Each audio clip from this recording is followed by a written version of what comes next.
So a few years ago I did a video on my lifelike E8s, which were some of the first Proto 2000 models from that product line. And to date it actually does somehow remain one of my most watched videos. And I've just been looking at these units, and recently I did run them and I noticed some things that I wanted to do a little better with them. So this is going to be kind of a follow-up video and how to perfect these and get them to run exactly perfectly. So with the units, some of the major things that I've had problems with, one is the front lighting here. This one is not nearly as evident as the other one, but the front headlight was barely even noticeable that it was on. So I'm going to redo the LED there and make that a little bit better. Also, the other major thing was the running. So I'm going to go ahead and fire it up here. And this one isn't quite as loud.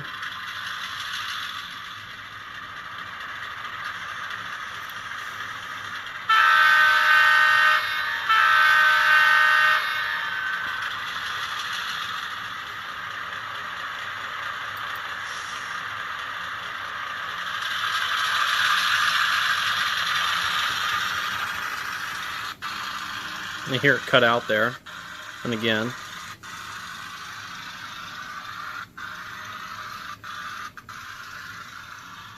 So it's not getting a very good power feed, it seems, from the rails.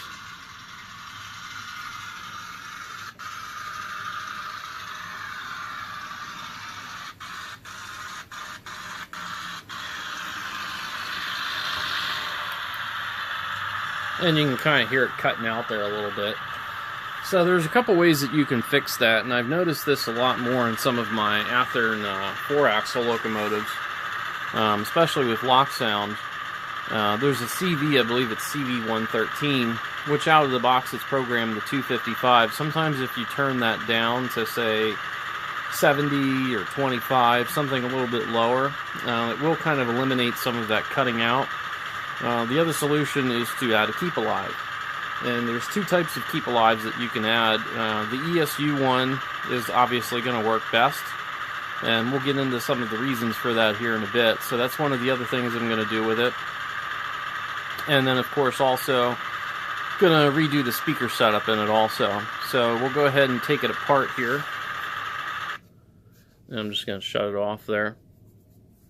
So on the next stop here, I'm just going to take off the shell, and then we're going to go over and kind of finish up and modify it. The other unit here, that one I already have completed with pretty much all of the new specs.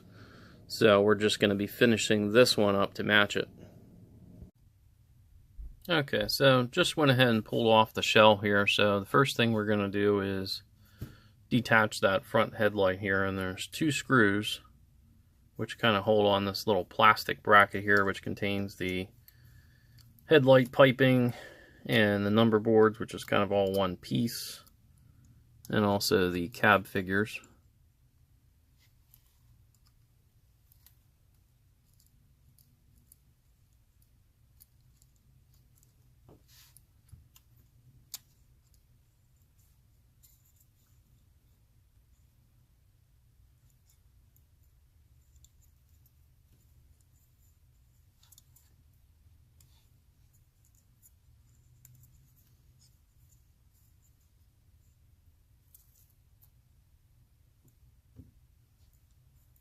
And I'm just going to kind of pull this off of here.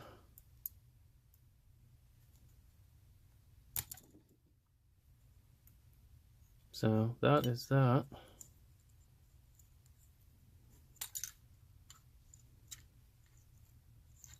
And I'm going to go ahead and desolder the leads here.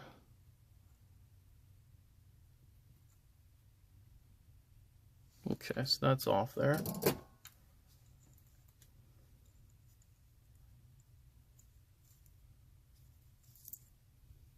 And there's nothing wrong with this LED, it's just not bright enough, and I wasn't really able to get it in the right location.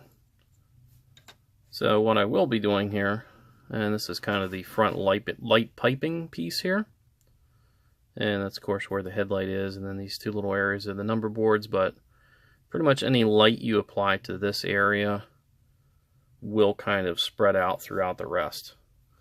So what I'm going to be using in place of that other one is a surface mount LED, which which I'm just going to kind of glue right to the back there.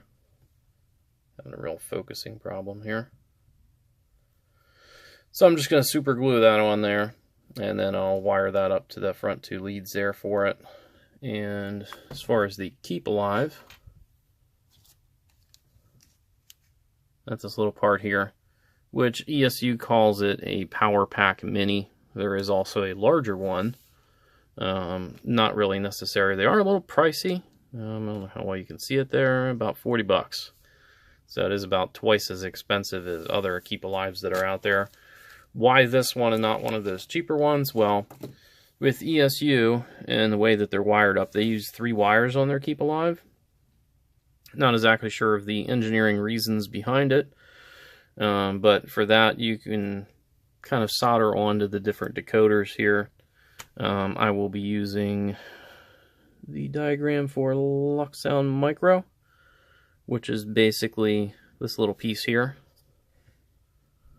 So I have a Select Direct, which basically means that it's just a adapter board and an N-scale microdecoder, which uses an interface they call Next 18, which is where it plugs in here. But this piece here, you can use that pretty much with the same functionality as all of this. This is just basically a board extension, makes it a little easier to solder things on.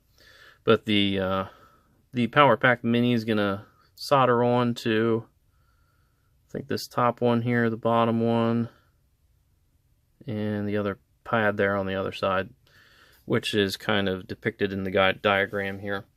So with that, once that's wired up, CV113, I believe, as it shows in here, typically out of the box that's set to 255. That's supposed to provide the most stay alive, I believe.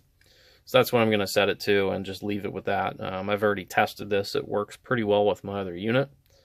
So I'm going to go ahead and wire up the new headlight and the new, well, not really the new, but wire the keep alive into this. And then we'll show how that kind of all fits in here. The other change I made from when originally I built these is switching to 2 ESU 28mm speakers as opposed to the TCS WOW. Not really much of a difference there. I just wanted to use some of these up just because I had them on hand and I needed the WOW speakers for other projects. They work just as well. No real difference there. I did it just kind of as a money-saving tactic there.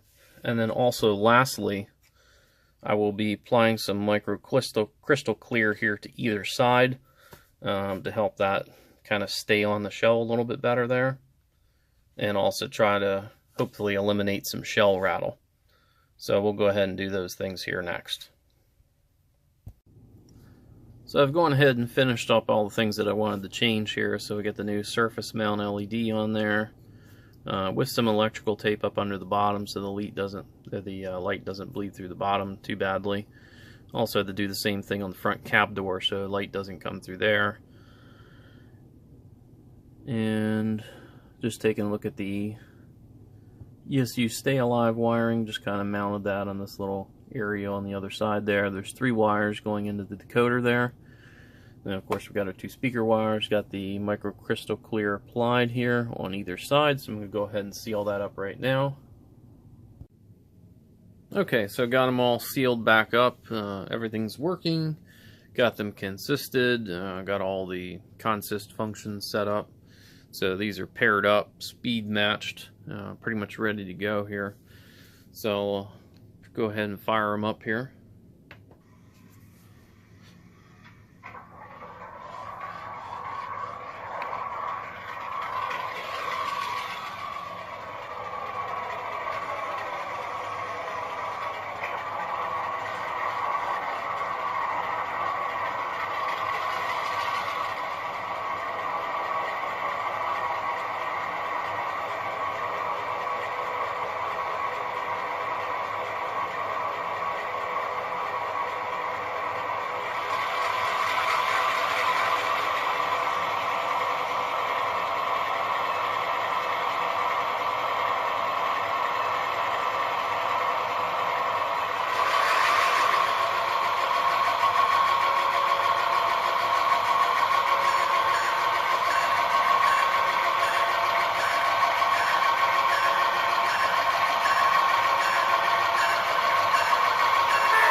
Oops, lost half our train.